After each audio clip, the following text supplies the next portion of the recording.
Good evening, everybody. Thank you for sharing your evening with us. We are so grateful that you chose to spend your time with this panel tonight, and I think it's going to be well worth your while. We get to listen in on what promises to be a great conversation, being Asian American in 2021, with Chalice Press authors Bruce Reyes Chow, Shonda Jha, and Eric Law.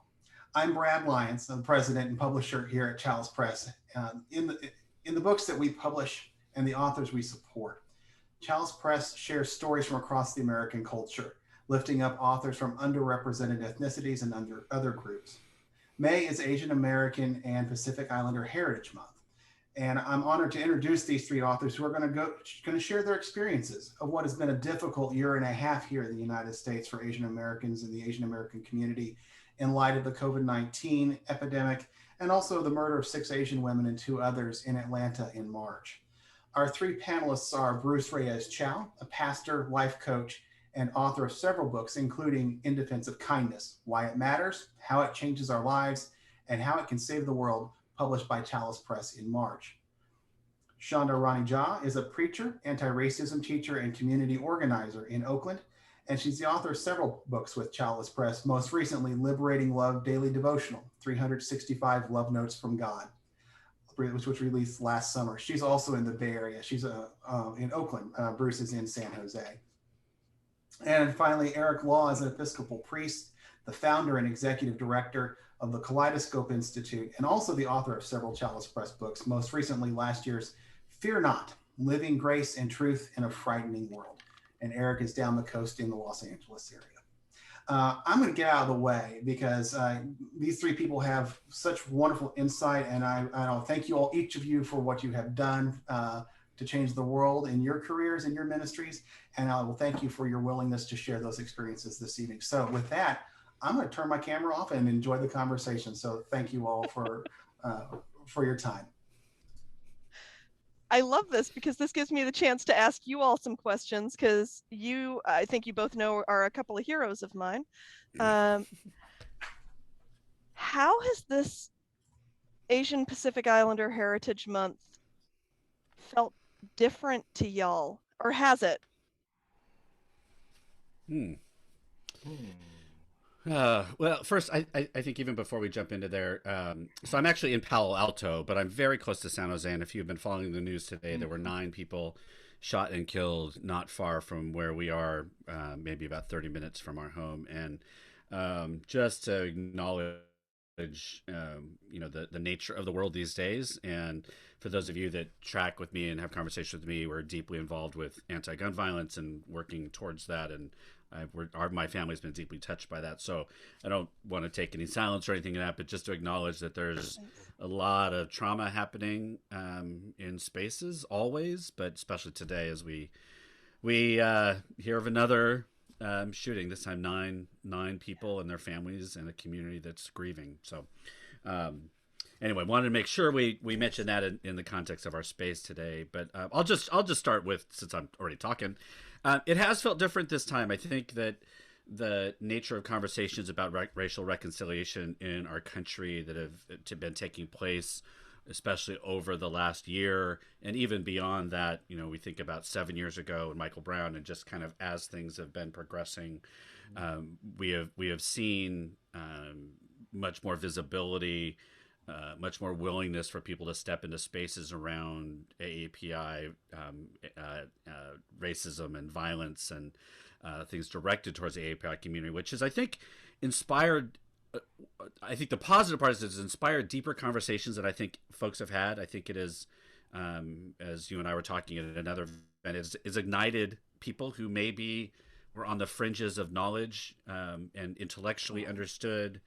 And it has created what I'm choosing to believe a catalyst for some significant change in the way that we engage with one another within our communities and with folks outside the Asian American community. So it has felt different. I joke with the congregation I serve, which is predominantly white. Kind of every month for them is going to be Asian American Heritage Month, just because I'm their pastor. So sorry about that, but I don't make a big deal about the month in the context in which I serve, because they get it all the time. But I know that it has forced some people to decide if they were going to have this part of their conversations where they might not have in previous years. So it's felt different. It's felt weightier, but it has felt. I think I'm choosing to believe the goodness and the difference. It's gonna end up with some positive results. Mm.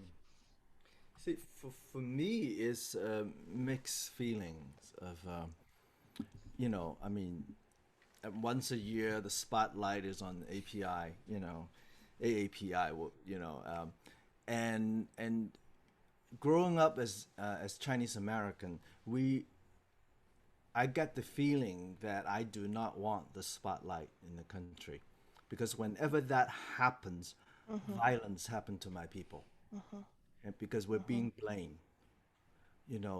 Even when another group is being oppressed, like in the Los Angeles riots, I experienced it right in LA, and what I experience is completely different than what the media shows in New York. When I go to New York and they say, "Oh, the Koreans and the blacks are killing each other," and I go, "No, that's not what happened." Yeah. And it's the blame game, and the spotlight is on the Korean with guns, and you go, wait a minute, And I grew up with stories with my relatives in Augusta, Georgia, where the only place they could have their business is in the black neighborhood, and when something bad happened, the Chinese business people get blamed, and violence happened to them. And so whenever the spotlight is on us this last year, when the president called the virus China virus, the spotlight is on us, and I anticipated violence, and certainly it happened. Yeah. Okay, there's different reasons for that. When they wanted a piece of land off Monterey Bay, where there was a ancient Chinese fishing village, who knows, have been there for a long, long time. They just burn it down and take it, and of course the Chinese did fight back at that time. They protested for a year. That's why that piece of land become public land instead of private land. But when they want something, the system wants something, they put the spotlight on a group, and then something bad happened. How many times has Chinatown in LA's been burned down? 3 times. And then we got moved because the land, and so the blame game, the spotlight is, and yet, this is the year where I have a lot more conversation about Asian American history and experience.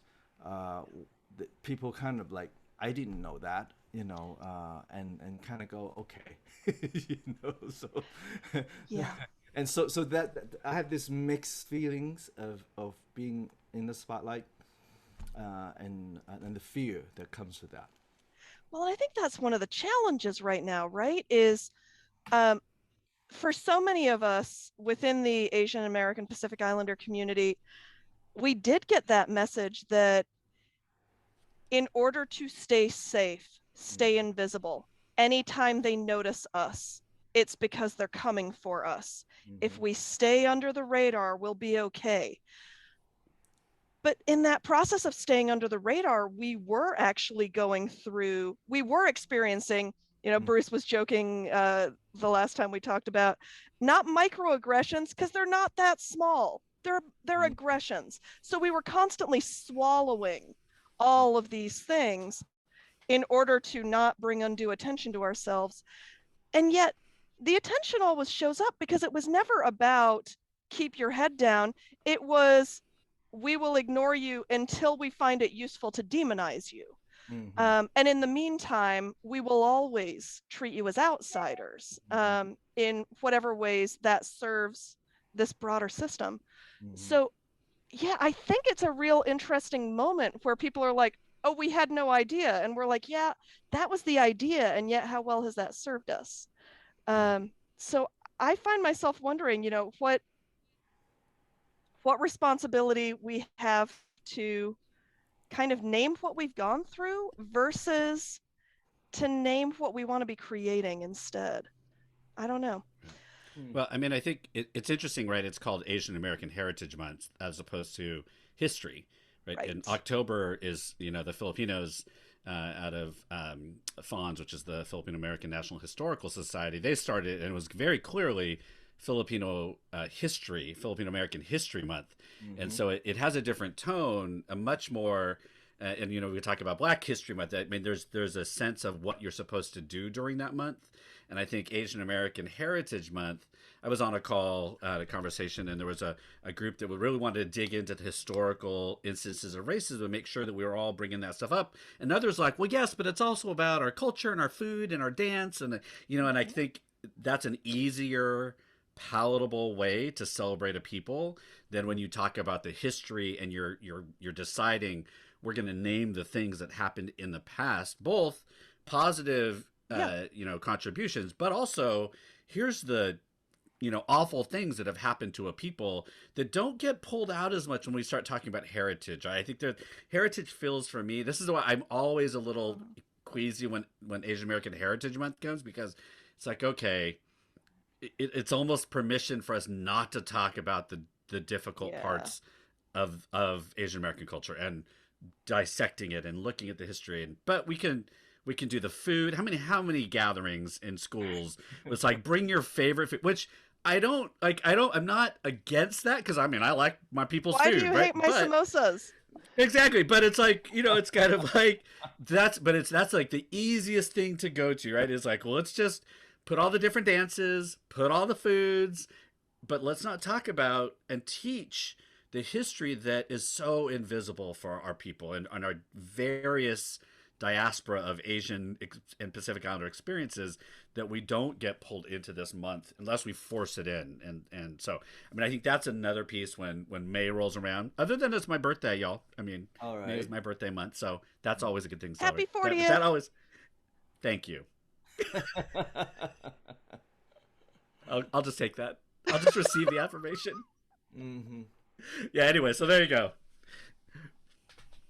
Well, I think that the Asian American has been, like in this country, when it's the other,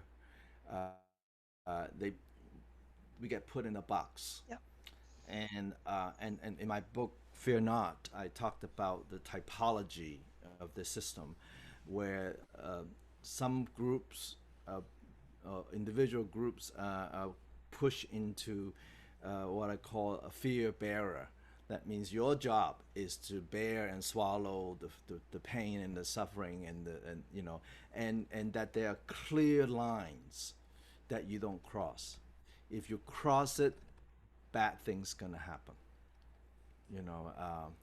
And so Asian Americans are pretty good at staying in the box for a long time, just to stay out of trouble, so to speak, right? And then on the other side of that is what I call the Fear Conqueror, and those are the groups and individuals that is being told that as long dealing with your fear by violence, by fighting back, as long as you're fighting somebody or hitting somebody, you are dealing with your fear, which is really not dealing with your fear. And so the fear bearer's way of dealing with fear is not to cross the line. And the fear conqueror will, will use violence and strength and whatever, hitting outward to deal with fear. And then overarching all that is the fear exploiter. So the question I always ask is that who benefited from putting Asian folks in our boxes, and then by reinforcing that box, by stimulating and encouraging people to deal with the fear by blaming the Asian, by conquering them.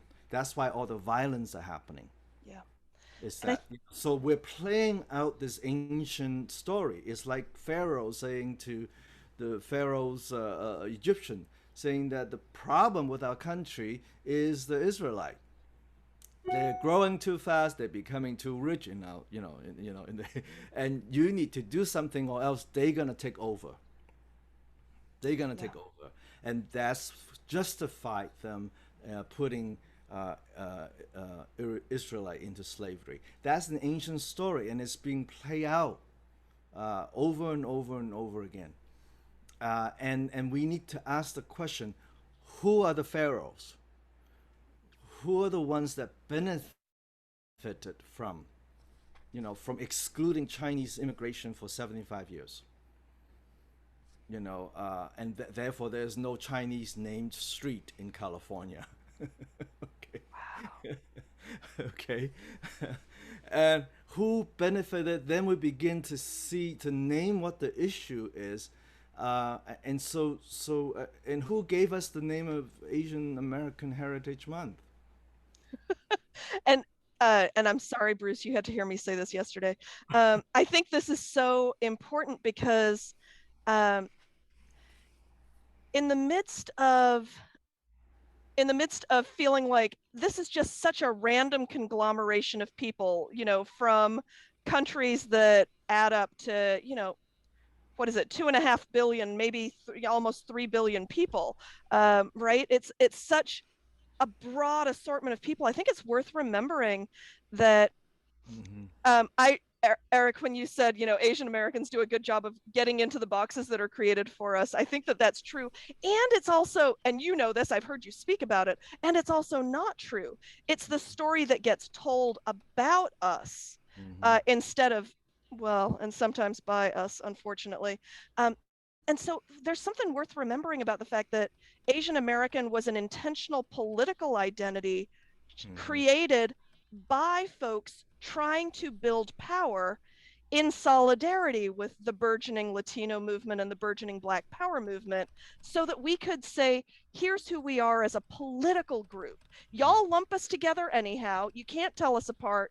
We're going to strategically and intentionally build power and relationship and solidarity with each other. And that will give us the ability to also show up alongside our Latinx friends and our friends in the Black Power movement, so that collectively we can build this larger movement. And then that got weaponized against us, which was all Asian Americans are the same. So even when we've created the identity, it can be used against us. That said, you mentioned, no Chinese streets named after Chinese people in California. Friends of mine just successfully got a tiny stretch in the city of Berkeley named Kala Bagai Way. And we're so proud. And what's amazing about it is the name of a woman who, once she was widowed, was forced out of Berkeley. She wasn't allowed to live in Berkeley because she was South Asian. And I think that that's the process of the naming has allowed us to tell a story in a city that is currently dealing with issues of gentrification and displacement and homelessness and anti-Blackness and anti-immigrant strategies, to tell the story of a woman who is part of that city's history and who was treated that way 100 years ago. And for us to get to claim that in a new way, to tell new stories, is really a big deal. One of the things I've appreciated about y'all's books, I believe I endorsed both of them, is you tell stories to help people locate themselves and figure out something proactive that they can do in the world. And I wonder, I'm going to let you all ask some questions too. I'm sorry. You can, the college journalism training is kicking in. You'll have to forgive me. But I wonder. We're on the Shonda Jaw show. I'm so sorry. I'm going to hand it over. No, that's great. I'm like, well, hey, I'm sure Eric and I love talking, so it's not at all problematic. Ask me questions. I like answers. So I think it matters the stories we tell. And I mention that because we do get a story told about us as people who stay under the radar, and it's a story we tell about ourselves, and it's not untrue. But there's also the stories of resistance. There's also the stories of cross-racial solidarity that I needed to hear growing up, that I didn't find out until I was an adult. I thought I was the only South Asian who cared about Black people, until I got to adulthood and realized there were generations of South Asian Black solidarity movements. So I'm wondering what the power of stories has been, and if there are any stories from your most recent books that you'd like to share that I think fit in with the theme for today. Little product placement. Hey, There yeah. we go. Brad decided to disappear from the conversation, so I figured I would do a little Chalice plug. I think for me, I am thankful. Let's do the Chalice Press plug. For Chalice Press for taking on my first book, which is The Wolves of Jaw of the Lamb. And I contemplated writing a scholarly book because it was very well researched. And I just couldn't do it. I just couldn't sit down and write a book that sounds like a PhD thesis. It's just not happening. And so the book intermix stories and theory and theology, and that has been a wonderful combination for me, and I think my readers appreciate them. As you know, Wolf the Jaw of the Lamb is still one of the bestseller after 20 years. Oh my goodness. And I think stories was what I grew up with. I grew up with World War II stories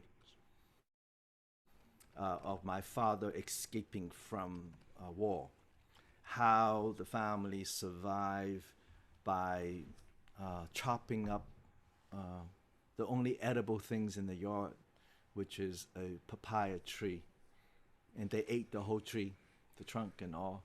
Stories like that kind of fed us, story about my father during the war years, make a living by playing anything that make noise in the Chinese opera, because the Chinese opera was the only entertainment in those days, and he played saxophone in a Chinese opera. Okay, so I grew up with story of surviving and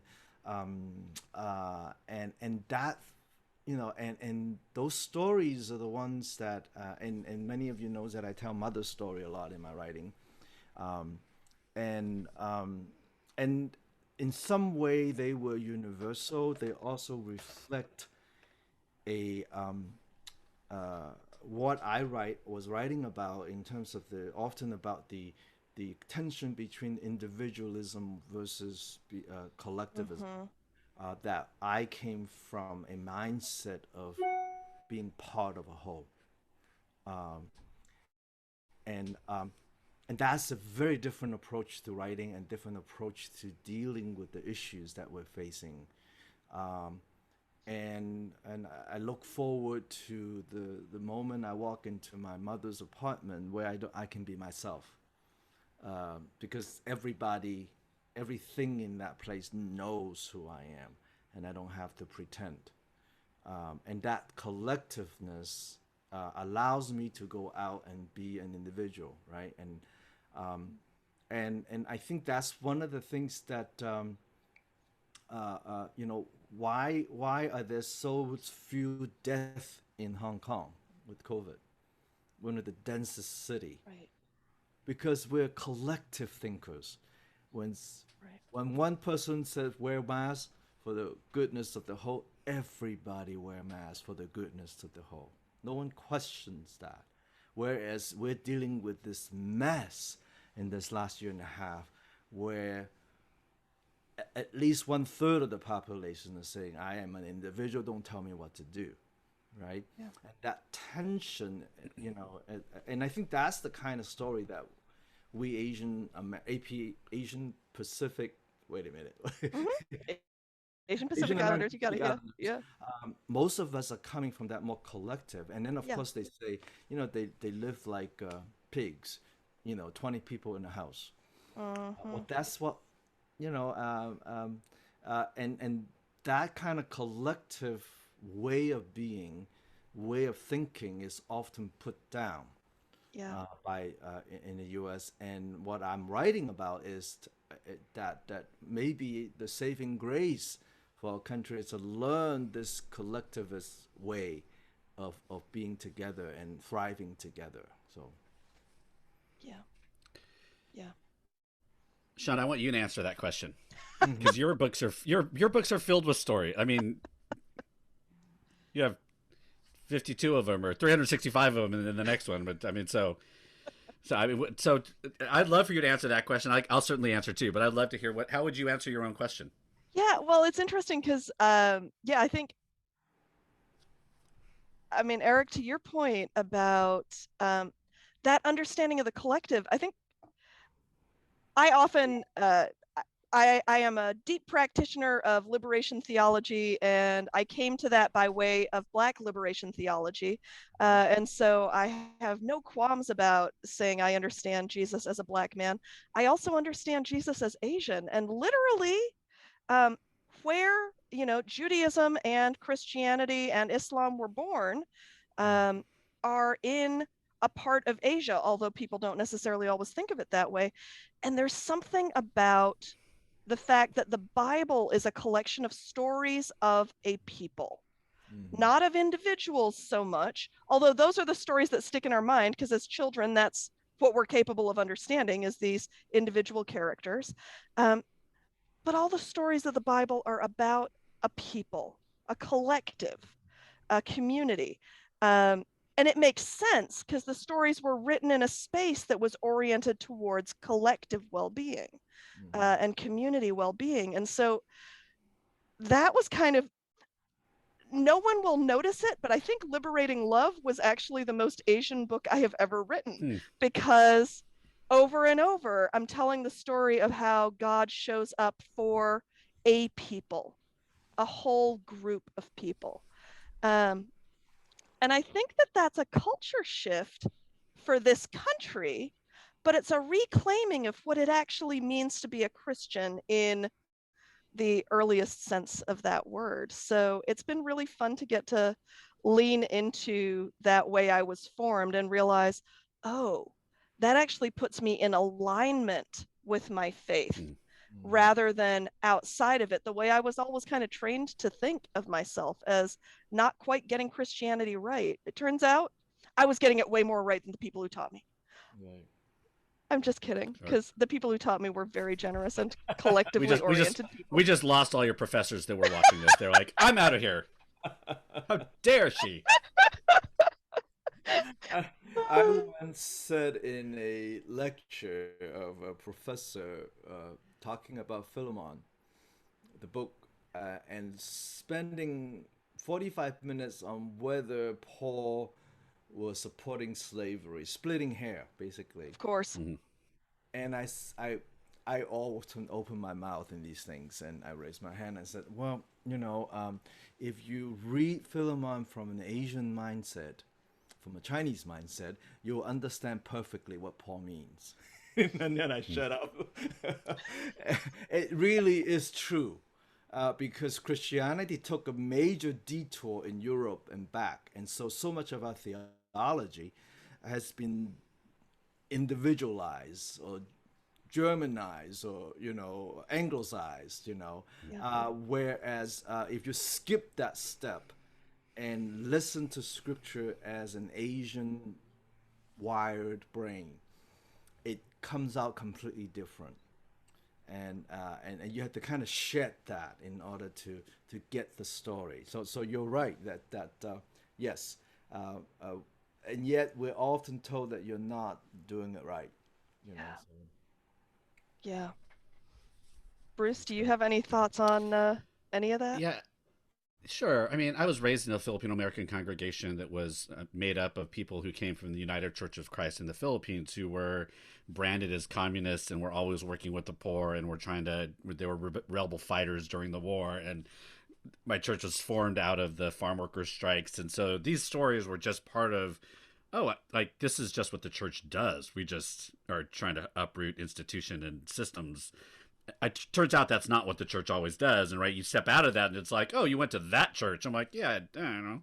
So, you know, I never knew that I went to this progressive, quote unquote, church until you leave it and people tell you, oh, that's what you are. So my experiences have always been knowing the history and knowing the stories and knowing what, especially my Filipino side, kind of why we couldn't own land, or why, you know, Filipino men couldn't marry white women, and that struggle, and thinking about the, as I've talked about, you know, the United Farm Workers, and the United comes out of Eri Itliong, and the Filipinos and the Latinos moving together. I mean, I think those stories, or whether they were part of the larger narrative in the U.S., those were always part of our lore and our conversations. And whenever a Filipino would do something, we'd talk about Lapu-Lapu, who, you know, who took out Magellan, right? So this, you know, great iconic warrior, and all of those kinds of things were always part of both instilling a commitment to the community. I mean, we were still very much, you are an entity,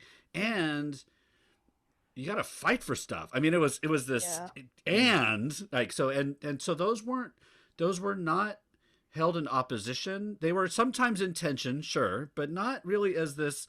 Nobody was surprised when, you know, some of our young people went out and they were protesting, or they were doing other things that were outside this model minority myth kind of setting. And so I always had that in my family.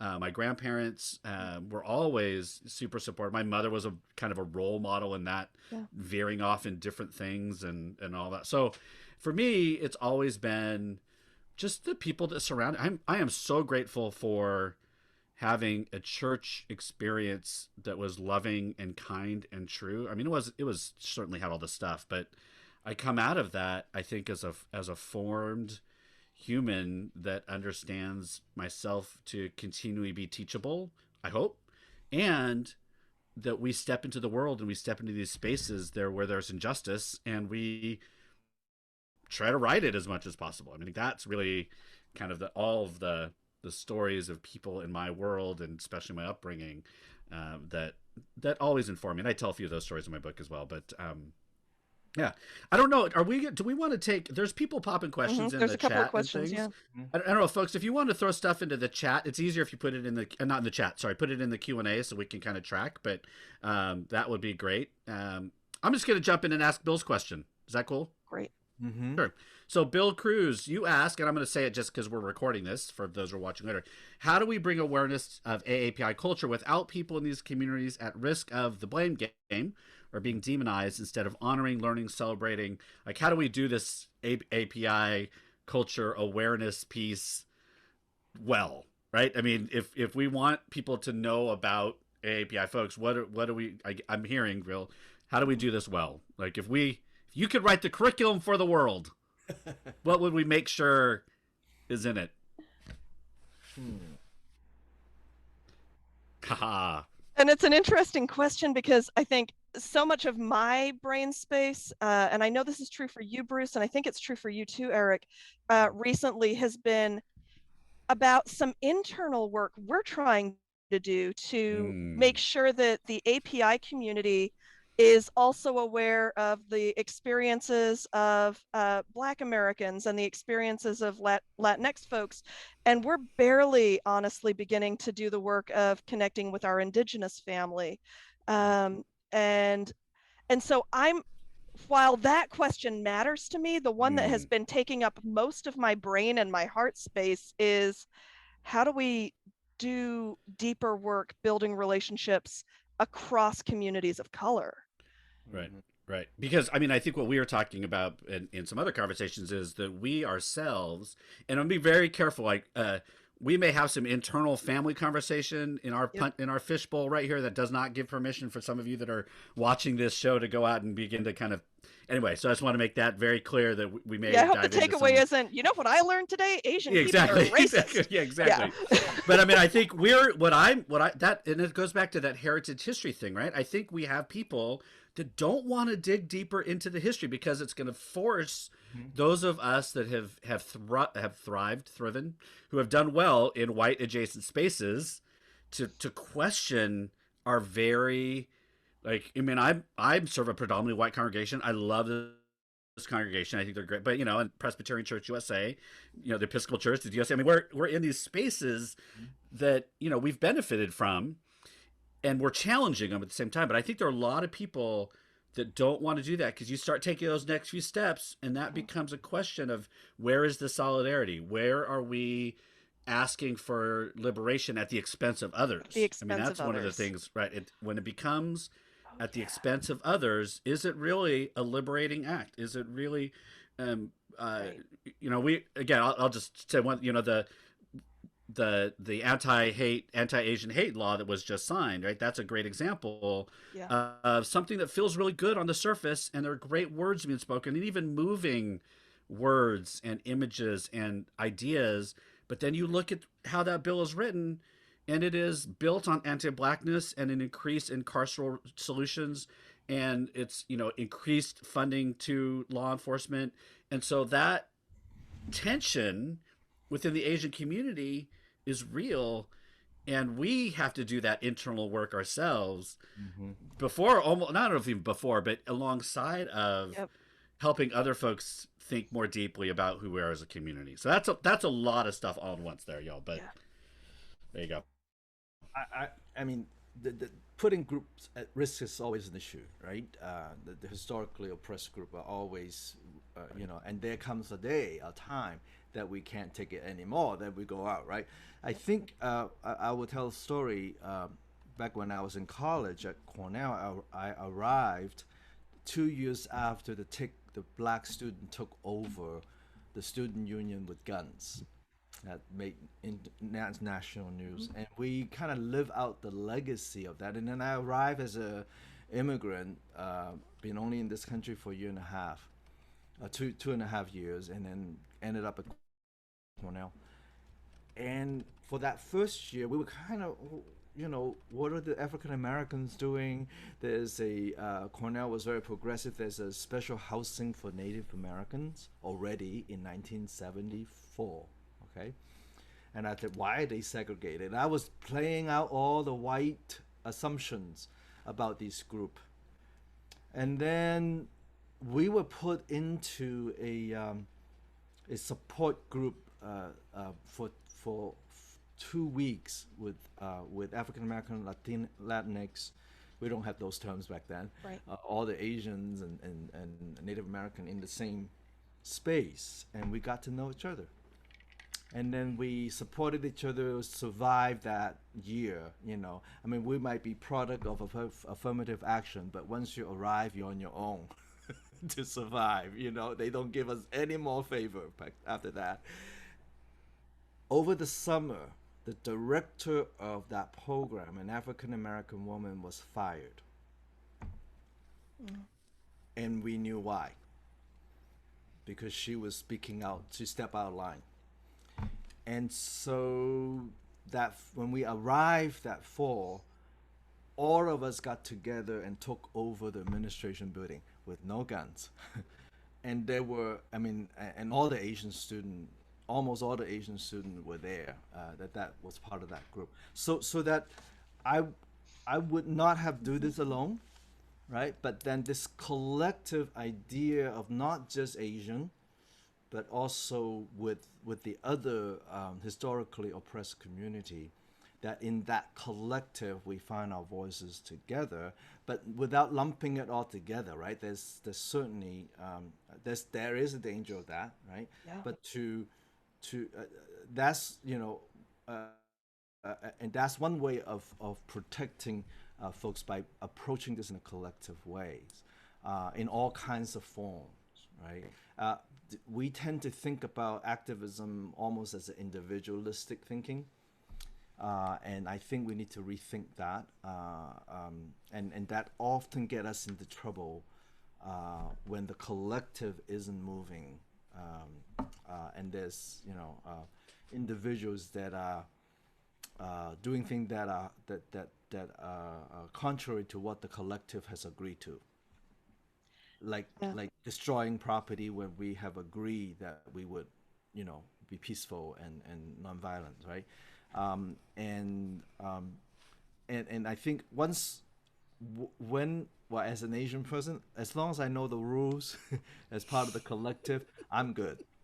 I will have courage together, I will weave myself to the fence of the Trident submarine and protest against nuclear arms because I'm part of a collective that are doing that. And that even if I'm thrown in jail, there was a group of people outside who will be praying for me, who's part of that community. And this collective mindset is what comfort me, and I can really be able to do amazing things. Yeah. And so I think just the last thing I want to say to Bill's question is, I think we have choices in the stories we tell. And I think sometimes we choose not to tell any stories of Asian Americans at all. And then sometimes we tell the stories of the Chinese railroads. We might talk about the Chinese Exclusion Act. We might talk about Angel Island, maybe. We might talk about the Japanese Japanese American concentration camps in the US during World War II. We might talk about Vincent Chin. But all of the things I named, those are all victim stories. Yeah. I think there's a chance to tell a different story, not just so that non-Asian folks or non-API folks learn that we're more than just our suffering, but so that young Asian American and Pacific Islanders get to learn that we have heroes and sheroes and theyros. I just learned that term. Love it. That we can turn to, folks who built cross-racial solidarity, folks who did active organizing for labor justice, folks who took on systems of oppression and won. Or even if they didn't win, they fought like heck. More of those stories, more breaking down the model minority lie that was foisted on us by a white academic in 1968 and has been misshaping our community for decades and the way people respond to our community for decades. And more of the stories of our wholeness, of collective action, as long as we know what the rules are. I don't know. I'm in a diversion. I don't need to know the rules. Nobody is shocked by this. No one is shocked by this. You just need to know who's running things. Who's running things and when can we get started? Yep. Like, I'm like, let's just go. Like, depending, interesting though, depending on the person who asks me to jump in, will determine how many of the rules I need to know. Absolutely. Right? Absolutely. If there's a community person or somebody I trust just says, you got to go here, I'm like, I don't need to know anything more than that. Yeah. I'm there, right? So it's similar, kind of that community thing. There's a couple of interesting questions in here that I think would be. I don't know which one do we want to take. There's, gosh, Let's go in order and see if we can be real quick. All right, April. Recently, a friend colleague suggested that one way of organizing people towards collective anti-racism work together would be to center Black women's bodies and experiences to understand issues of equity and race. Would an approach like this work for bringing in more members of the API community into social justice work? In essence, what would encourage our kin to come forward, speak out, and feel safe to advocate? Almost a lightning round. Yeah, right. So yeah, I was a part of some of that same conversation that April was a part of. And what was really striking to me was, what if we started our public health strategies by how our current public health policies impact Black women and particularly Black women's bodies, instead of the starting place being white men, and then hopefully maybe it trickling down. What if we started with the people who are most disparately impacted by our existing policies? And I don't know if I can answer that, but what I will say real quick is I got invited to be a part of a gathering for the Bangladeshi American Women's Network last summer, because the Bangladeshi elders wanted to understand what their role should be in relationship to Black folks. And they called on young adults and me, just because I knew the history part, to talk about what that solidarity should look like. The number one question that the Bangladeshi elders had for us was, do you know what we've been through? Because I think the tension that shows up in our communities is because of this lie that is so easy to believe, that there's only so much stuff to go around. And anytime we're showing up for someone else, it's at our own expense. And so for us to take the time to say, the lived experience of Indian Americans and Pakistani Americans and Bangladeshi Americans, particularly back in our homelands or our parents' lands, were traumatic and horrifying, and we don't talk about those things. And so it's hard to talk about someone else's struggles when we're not able to talk about our own. How do we get those into conversation with each other so we feel seen? And so it's more possible for us to see others. That was a really powerful experience for me last summer. Awesome. And I think, you know, to go deep into the roots of our own heritage, is that word? That's where it connects, you know. And so one of the things that I did back in the 80s was that I gathered about 70 young people between age 14 to 30 of API folks. And we have Filipino, Korean, Japanese, Chinese, Vietnamese. And we do 3 workshops to start the weekend. It's a 3-day event. One workshop is, what does it mean to be Asian American? So we would divide the group into different ethnic group, and we have an outline of the history of what was happening in the Philippines, what was happening in Korea, and then the Korean War, and the Philippines, Filipinos were forced to fight for the United States, and all of that, and in a kind of captures form that they can review within 15 minutes, and each group get to really learn about the group's history, which these young people had no idea, because they bought into the myth of, we're going to be doctors and we're going to be fine, we're going to be engineers, we're going to be fine, right? The amazing thing when after that workshop is, then we plug in what does it mean to be American and what does it mean to be Christian. And suddenly it started connecting. And these young people will go back out, and then they will see, what is this, the African American story. And it is that deep place of hurt and pain that they become more compassionate about, that connects them. So when I see April's question about Black woman's body, right? That's the phrase that stood out for me. For Asian, we have no connection with that, and not until we figure out our own deep place of pain that we cannot connect with that. And that is always the case.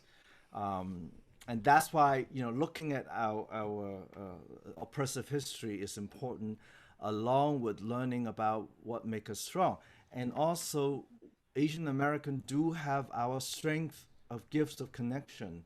And some of us with money, some of us with technology, some of us with art. There's a lot of Asian artists you don't know about. It's amazing people. Yeah. And I think that how to use those gifts come from the ability to look at ourselves and connect it that deep way. Yeah. So, Bruce, I don't know if you have an answer to that question. I'm dying for Eric to answer the question from Lee, because it was like it was handwritten for Eric. All right. And I think the last question is great for all 3 of us. Yeah, it is. Well, I'll read it. This is Lee's question. How do I get my API members in fairly evenly divided multicultural church to accept leadership invites and stop acquiescing to other groups? This is from Lee. And I'm just going to say, Lee, if you have not read The Wolf Shall Lie Down with the Lamb, you need to. That's just my plug. The book is about that. Yeah, exactly. It is what has helped me navigate some similar stuff. Some of us read it in seminary. Yep. I think a whole generation of folks have all read your stuff, Eric. So thank you on behalf of the elder here, as you see. I think, you know what? I was looking, I'm like, I think we occupy 3 distinct decade generations. That's right. I won't. Yeah, there you go. we honor the space and era in which we live. Amen. So Go for it, this Eric. has been an observation of mine from the moment I arrived in the United States and start working in church and other places, and that Asian don't volunteer. And I think, and I work with that, and I benefited from my education, and I can volunteer to, I went from being the first to volunteer to, forcing myself to shut up to, and anywhere in between. And so from a most Asian American, Asian kind of upbringing, that we were taught to be part of the collective and not stand out and wait to be invited. So the key is invitation. And I don't mean getting up in church and say, yo, who wants to do this? That is not an invitation. That's asking for volunteers, which is a very individualistic cultural trait. For collective culture, you need to come up to the person and invite that person directly. Okay, and if you're from an individualistic culture upbringing, you will feel like that is intruding. No, that is not. That is honoring that person. And what in the book, and later work, I talk about, if you project a approach to this and say, this is truly an invitation, you can say no. And that's not a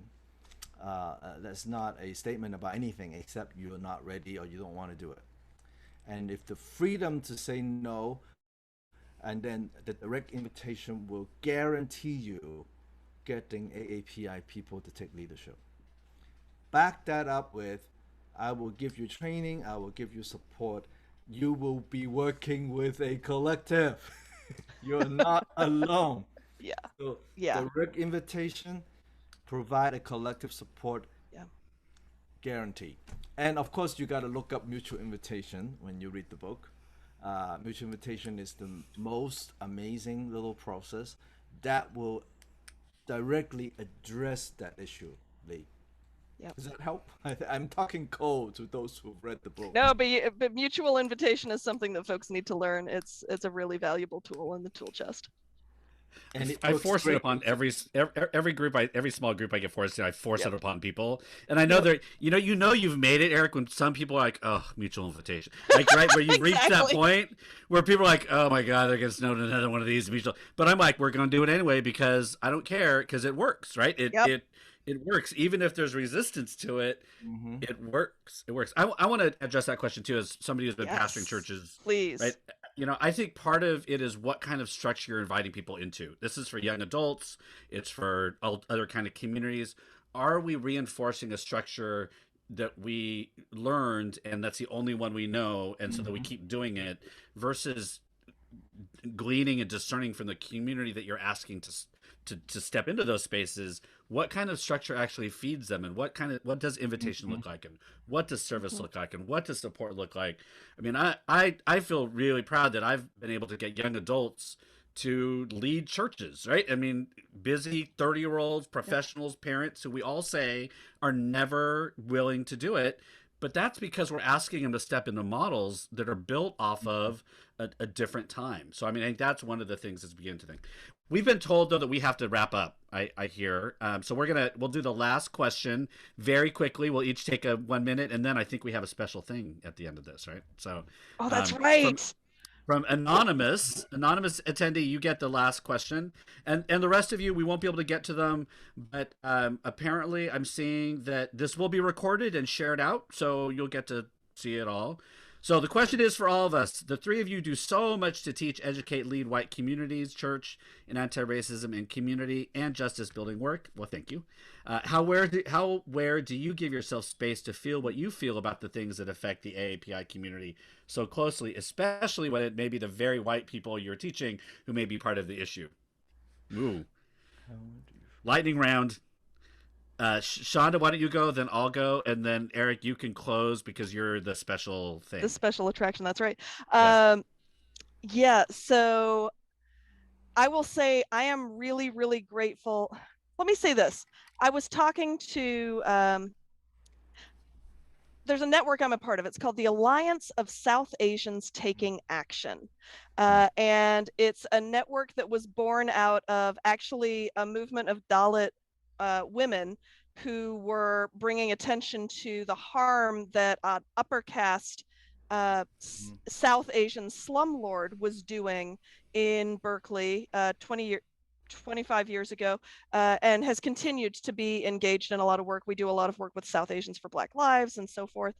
I was gathering a group of them to have a conversation about, across our diverse religious traditions, how could we as South Asians come together for housing justice? And one of the women I invited into that conversation said, I was raised Hindu, but I don't have a spiritual community as an adult because so many of the things that my spiritual community practices is patriarchal, is casteist, is racist, which don't think that that's just Hindu communities. I've had that conversation with every young adult who was raised in any spiritual community. And then she paused and she said, maybe ASATA, the Alliance of South Asians Taking Action, is my spiritual community. What I will say is I love the church. I love all of the folks I get to work with. And sometimes ASATA and my friends that I've made there is where I put myself back together. Thank you. And I'm really grateful for it.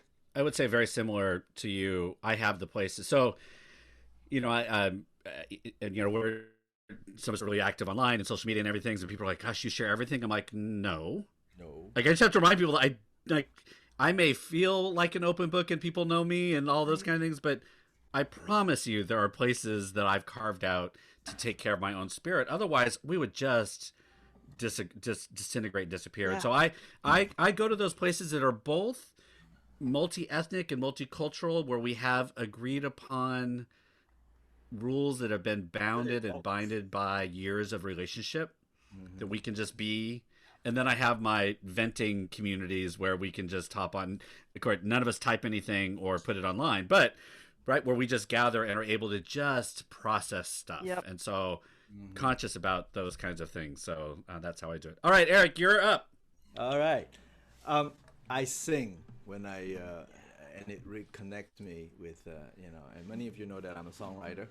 And, but I think finding community that already knows you, and you don't have to be, you don't have to pretend. I mean, it's very tiring being Asian in America. Okay, the moment you walk outside your door, if you forget, you get into trouble, right? And so, so finding space like that is important. And if I don't have that, I take it upon myself. I use my individualistic training and take up power and say, here's the rule that we create a grace margin here, where we will be gracious to each other, so I can be myself. I create the rule. I make the room gracious for me and for the people there. That's really my life work, by the way. So, I jokingly said that Brett said that we should have some fun. So I said, well, I can break out in song. So I'm gonna end with a song here. This is from my latest album, from Better Angels. That's the name of the album. You can get it in all the streaming services. Just write my name with my middle initials and you'll find all my songs. I'm looking for 50 more regular listener on Spotify. So go find me on Spotify and listen for a week. Okay, so this is the last song of the album, Better Angels.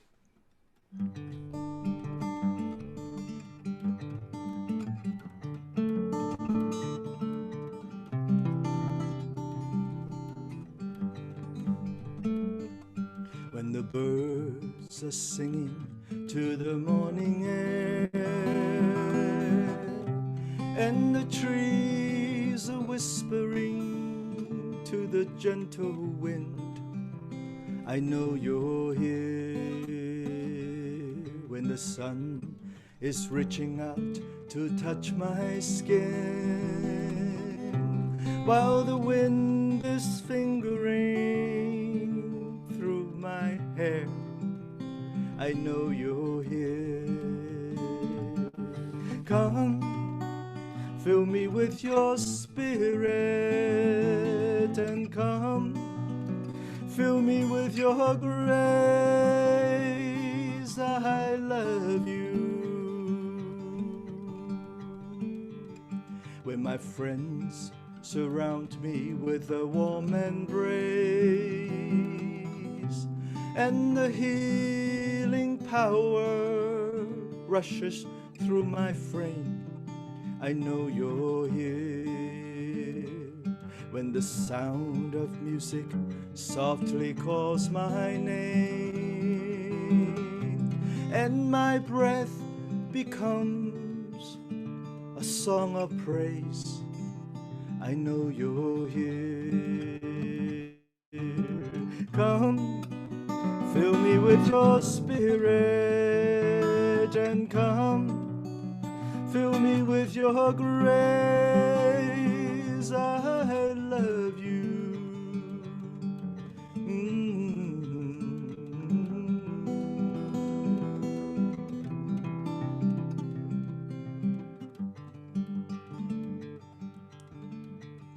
Let my body be a channel of your peace, to fill the earth with justice like the blooming spring, making all things new. Every day you're making more inspiring things, and yet you take the chance of letting me to create with you. Come, fill me with your spirit, and come, fill me with your grace. I love you. I love you. I love you.